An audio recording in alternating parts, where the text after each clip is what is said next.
రాష్ట్ర వ్యాప్తంగా అకాల వర్షాలు, వరదలకు సుమారు 1,00,000 హెక్టార్లలో పంట నష్టపోయినట్లు సీఎం వెల్లడి.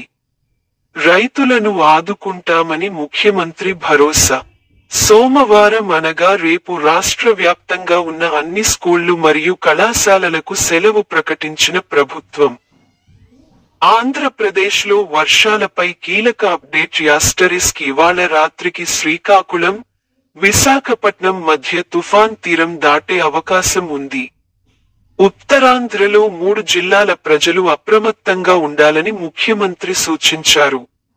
మరోవైపు ఉమ్మడి కృష్ణా, గుంటూరు జిల్లాలో కూడా లోతట్టు ప్రాంతాల్లో ఉన్నవారు సురక్షిత ప్రాంతాలకు వెళ్లాలని అధికారులు సూచించారు. రాష్ట్రంలో సెంట్రల్ కమాండ్ కంట్రోల్ రూమ్ ఏర్పాటు. వర్షాలు అధికంగా ఉన్న జిల్లాలలో కలెక్టరేట్, మున్సిపల్ కమిషనర్ కార్యాలయాలలో ప్రత్యేక కంట్రోల్ రూమ్ ఏర్పాటు చేయడం జరిగింది.